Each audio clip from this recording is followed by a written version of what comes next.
పాఠశాల విద్యార్థులకు అన్ని రకాల వసతులను కల్పించేలా అధికారుల దృష్టికి తీసుకువెళ్లి అన్ని వసతులు కల్పిస్తామని ఒంటిమిట్ట మండలం మంటపంపల్లి ఎంపీటీసీ సుంకేసుల భాష అన్నారు. ప్రభుత్వం ప్రతిష్టాత్మకంగా నిర్వహిస్తున్న మెగా పీటీఎం కార్యక్రమంలో భాగంగా ఒంటిమిట్ట మండలము మంటపంపల్లి జిల్లా పరిషత్ ఉన్నత పాఠశాలలో శనివారం నిర్వహించారు. ఈ కార్యక్రమానికి ముఖ్య అతిథులుగా మంటపంపల్లి ఎంపీటీసీ సుంకేసుల భాష, ఒంటిమిట్ట మండలం టీడీపీ యువ నాయకులు ముద్దు కృష్ణారెడ్డి, జిల్లా పరిషత్ ఉన్నత పాఠశాల chairman S Sharif, booth convener Chandramouli తదితరులు హాజరయ్యారు. వారికి పాఠశాల బాధ్య హెచ్ఎం గంగాధర్ రెడ్డి స్వామి తన అధ్యాపక సిబ్బందితో కలిసి ఘనంగా స్వాగతం పలికారు. సమావేశానికి హాజరైన మహిళలకు ముగ్గుల పోటీలు, యువకులకు తాడులాగుడు పోటీలు నిర్వహించారు. గెలుపొందిన వారికి బహుమతి ప్రదానం నిర్వహించారు. మన ప్రభుత్వం ఏర్పాటు చేసిన ప్రోగ్రాం వీటన్నిటికన్నా ముందు మనం గమనించాలి. పిల్లల ఎదుగుదల ప్రథమ స్థానంలో ఉండాలంటే తల్లి, తండ్రి, గురువు, దైవం. మనమందరం భయపడే దైవాన్ని 4వ స్థానంలో ఉంచారు.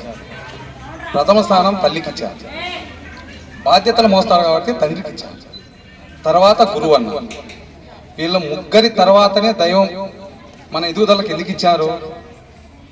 వాళ్ళు మన చేతుల్లో ఉంటారు కాబట్టి వీళ్ళు ముగ్గురు ఎవరు చేయాల్సిన బాధ్యత వాళ్ళు సక్రమంగా నిర్వహిస్తే, అట్లని చెప్పి వాళ్ళు పూర్తి బాధ్యత లేకుండా స్కూల్లో చేయాల్సిన బాధ్యతలు మన ఉపాధ్యాయులు గారు వారి ఎందుకు ఏర్పాటు చేశారంటే మన పిల్లలు ఏ విధంగా ఉన్నారు, ఎంత చదువుతున్నారని మనం తెలుసుకోవడం కోసం ఏర్పాటు చేశారు. వాళ్ళ టీచర్లే కాకుండా మనం కూడా వాళ్ళని జాగ్రత్తగా ఇంటికాడ చదివించుకొని వాళ్ళ భవిష్యత్తు బాగుండాలని, దానికి మనం కృషి చేయాలని మీ అందరికీ తెలియజేసుకుంటున్నాను. ముఖ్యంగా టీచర్ల మీద గౌరవము, పెద్దల మీద గౌరవం ఉన్న వాళ్ళే బాగా ఎదుగుతారని మా ఇద్దరు చెప్పారు. టీచరు, మన ఎంపీటీసీ గారు చెప్పారు. దాన్ని మన మనసులో పెట్టుకొని మన పిల్లలకు గౌరవ మర్యాదలు నేర్పించాలని మీ అందరికీ తెలియజేసుకుంటున్నాను. ముఖ్యంగా మనకు ఏ ఏర్పాట్లు కావాలన్నా ఈ గవర్నమెంట్లో ఈ స్కూల్కి అన్నీ అందుతున్నాయి. ఒకవేళ మీకు ఫుడ్ విషయంలో ఏదైనా కంప్లైంట్ ఉంటే నా ఇంటికాడికి వచ్చి నాకు చెప్పండి. ఎవరినైనా బెదిరించి మీకు అన్ని ఏర్పాట్లు చేసే బాధ్యత నాది. దాని గురించి మీరు ఆలోచించొద్దు. ఒక అతను వచ్చి ఫిల్టర్ నీళ్ళ గురించి చెప్పాడు, మనీ అనే అతను. అది కూడా తొందరలో ఏర్పాటు చేస్తాము. దాని గురించి మీరు ఎవరేం ఆలోచించొద్దు. నాకు ఈ అవకాశం ఇచ్చినందుకు వాళ్ళను సరైన మార్గంలో, సరైన మంచి నడవడికను, మంచి మానసిక స్థిరత్వాన్ని మెరుగుపరిచేటట్టుగా తల్లిదండ్రులు కృషి చేయవలసినటువంటి అవసరం ఎంతో ఉంది. కేవలం ఉపాధ్యాయుల వల్ల ఇది సాధ్యం కాదు. మేము ఎంతో చెప్తూనే ఉంటాం. ఎన్ని నీతి వాక్యాలు చెప్పినా దానికి సపోర్టుగా మీరు ఉంటే తప్ప మేము చెప్పినటువంటిది ఫలించడం జరగదు. ఎందుకంటే మేము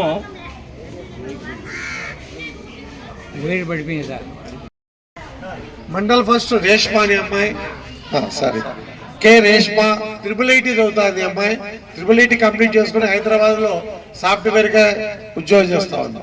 అలాగే మండల్ సెకండ్ నూర్జహాన్, ఈ అమ్మాయి కూడా పులివెందల దగ్గర IIIT సెలెక్ట్ అయిపోయి ఇప్పుడు ఇంటి దగ్గర ఏమో ఉందంట, ఆమె జాబ్కు వెళ్ళలేదు.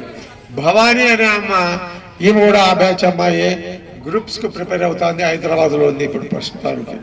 ఇంకోటి 20-21 సంవత్సరంలో మౌలాని IIITకి సెలెక్ట్ అయినాడు అబ్బాయి, వాడు కూడా IIIT చదువుతున్నాడు.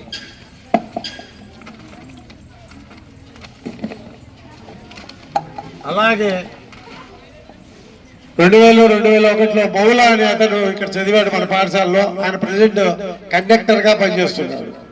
అలాగే 2003-2004లో ఎం రవినాయక్ సిఐ తిరుపతిలో ఉన్నాడు, ఇప్పుడు ప్రెసిడెంట్. ఈ పాఠశాలలో చదివినటువంటి విద్యార్థి తిరుపతిలో ఉన్నాడు, ఆయన పోలీస్. 2000-2001లో బాదుల్లా ఈ పాఠశాలలో చదివినాడు. ఈ పాఠశాలలో క్లర్క్గా మొన్నటిదాకా పనిచేసి ఇప్పుడు టగుటూరులో పనిచేస్తున్నాడు, నందులూరు. అలాగే 2019-2020లో రంజిత్ నాయక్ అనే స్టూడెంట్ నాకాడ చదివాడు అబ్బాయి. ఆ అబ్బాయి కూడా IIIT చదువుతున్నాడు. అలాగే 2010, 2011లో షరీఫ్ సాఫ్ట్వేర్ పడపపల్లి అబ్బాయి, ఈ అబ్బాయి కూడా ఈ పాఠశాలలో చదివాడంట. 2010, 2012లో ఎం రామ్ ప్రసాద్ సుప్రీంకోర్టులో లాయర్ గా ఉన్నాడు. ఇప్పుడు ప్రెసిడెంట్ విజయవాడలో వర్క్ చేస్తున్నారు. అలాగే 2018, 2019లో వసంత అమ్మవారిపల్లి అమ్మాయి సాఫ్ట్వేర్ గా తన యొక్క పదవి చేస్తా ఉంది. ఈమె ఉండే ఊరు అమ్మవారిపల్లి.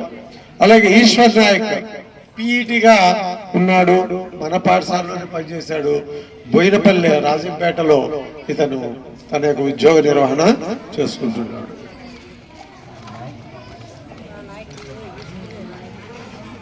అలాగే కొంతమంది మనకు నేను రాకముందు నుండి కొంతమంది ఆర్థికంగా మన పాఠశాలకు సహాయం చేస్తున్నారు.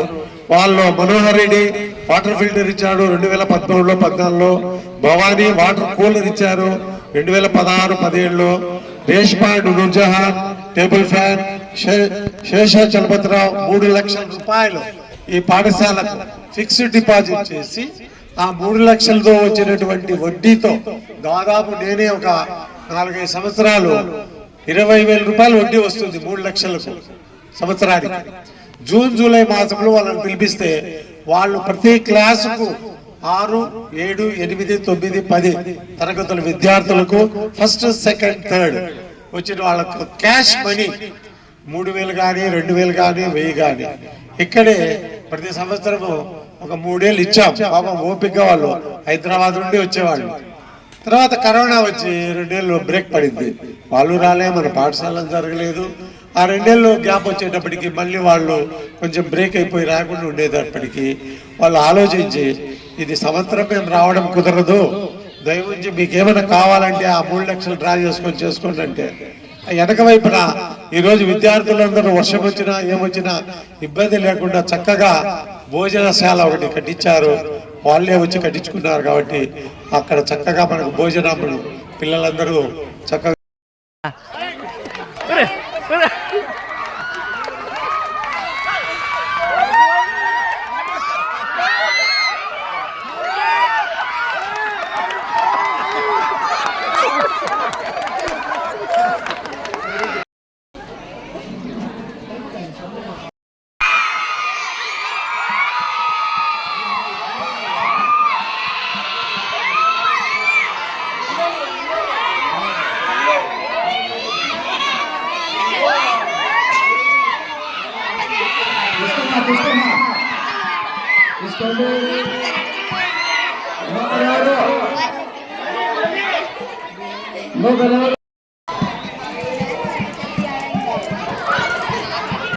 మాట ఏంటి పిల్ల, ఏంటి సంగతి?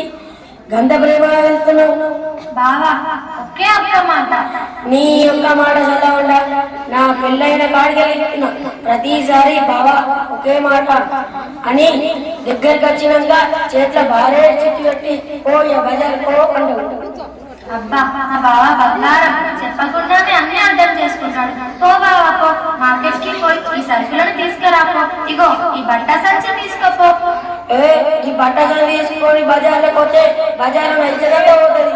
పోయి ఇంట్లో పోయి ప్రభా సృష్టిలో దాగి ఉన్న జ్ఞానము పాఠశాల దొరికెను. నీల కొరిగిన వీరుల యోధుల అమరత్వం అందించెను. గతమంత కథగాన్ని మహనీయుల చరిత వినిపించెను.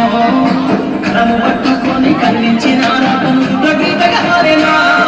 తరతరాలను తన ఎదగద్దుకుంటూ బడి దేశానికి అందించిన కథల వంటి పరుగు పరుగున కాపాడడానికి సర్కారు పడి నేడు ఇరుగన్న ఊరిలోన కమ్మలైన అక్షరాల పలుకుంటున్న దాగి ఉన్న నీ భవిష్యత్తు దారి మిగిలిన